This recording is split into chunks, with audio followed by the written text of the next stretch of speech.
Okay, so we've got three things to cover here. One, we need to make a declaration that despite these challenges that are going on, and they're very real, and we do have to face them, and this is a very difficult and uncertain time for us, we still need to come through with this with a declaration that we're going to be standing on our feet with an open heart and proud of the way we handled all of it. That's the first thing.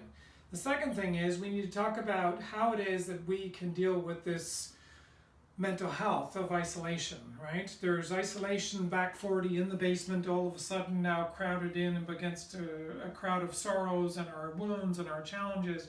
Or is it that we can handle that and manage that and learn how to do that in a way that's generative and loving, but also not so incriminating for so many other people around us that are going to be on top of us, right? And the third thing is, of course, this new greeting. We have to talk about a new greeting. The handshake in the West meets the namaste of the East.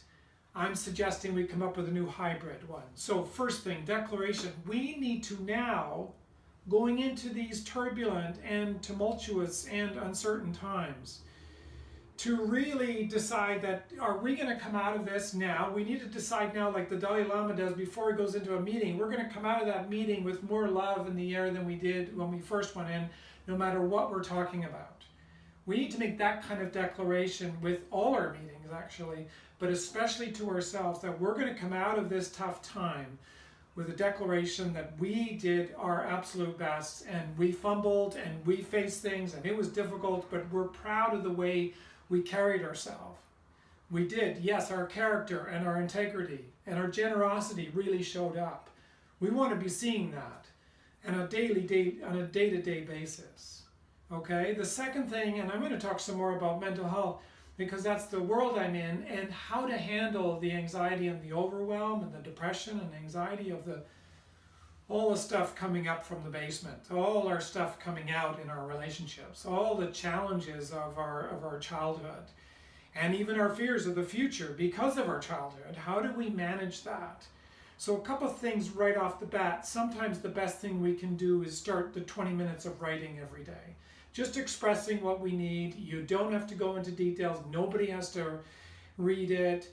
You can put down all the crap and all the bilge and all the unsavory stuff on the left, and on the right hand side you could talk about, well, also I need to make sure that I'm honoring the fact that I'm feeling grateful, that I have my health, that I have family, that we have each other, that we can look after our neighbors, that we can be generous, and that I do have a little bit of money, and that I do have a community around me.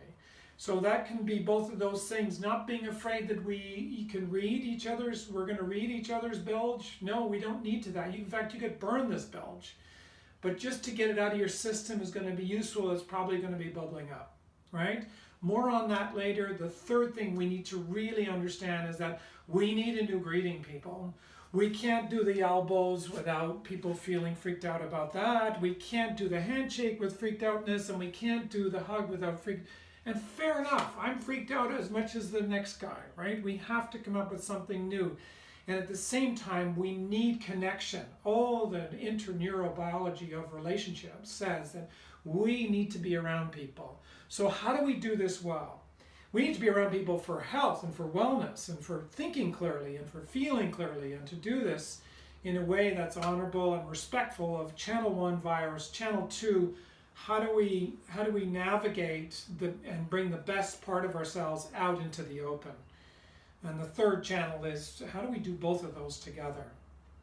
So, are you curious about the new greeting? It's a hybrid, folks. It's a hybrid between the handshake in the West, which came out of, let me see your hand so I know it's not on a gun, right? It went to the right place. It got to friendship. That's a beautiful thing.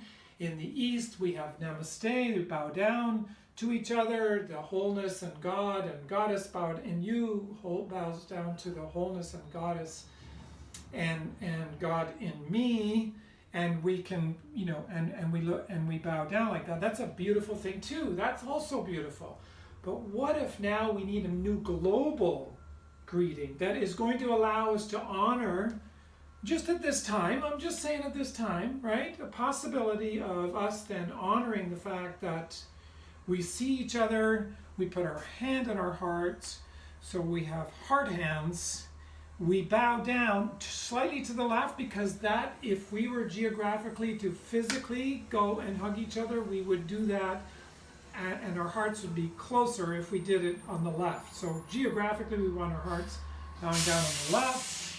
Never mind the recycling truck right now and everybody looking at me, including the driver, that we need to recycle and repurpose and reimagine perhaps how it is that we can greet each other with warm eyes, a bow, and also a slight smile. Does this make sense? So we keep the social distance, we want to be healthy, we want to be smart, channel 1. Channel 2, we bring the warm eyes and the bow and the hand and the yes, I see you.